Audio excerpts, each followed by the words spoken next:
ایک آدمی نے صرف ایک کانٹا راستہ سے ہٹایا اور اللہ نے اسے جنت دے دی۔ اس ویڈیو کو شروع کرنے سے پہلے آپ اگر نئے ہیں تو چینل کو سبسکرائب کریں۔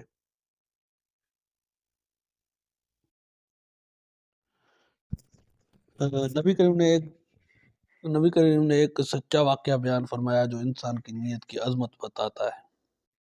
ایک شخص نے ایک راستے پہ چل رہا تھا، گرمی تھی، لوگ پریشان ہو رہے تھے۔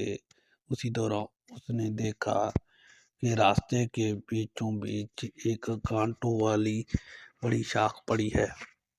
لوگوں نے کپڑے پھٹ رہے تھے، جانور زخمی ہو رہے تھے، بچے ڈر کر گزر رہے تھے۔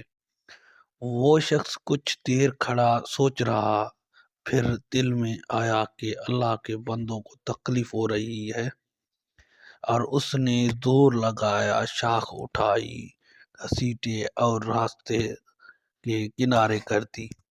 نہ کوئی دیکھ رہا تھا، نہ کوئی تعریف کرنے والا تھا، لیکن آسمانوں پر فیصلہ ہو چکا تھا۔ نبی صلی اللہ علیہ وسلم نے فرمایا، اللہ نے اس شخص کی اس نیکی کو پسند فرمایا اور اسے جنت میں داخل کر دیا۔ پیارے دوستو، نیکی بڑی نہیں ہوتی، نیت بڑی ہوتی ہے۔ لوگوں کے لیے آسانیاں پیدا کرو، اللہ تمہارے لیے جنت کے دروازے کھول دے گا۔ یہ چھوٹی نیکی تمہاری زندگی کی سب سے بڑی کامیابی بن سکتی ہے۔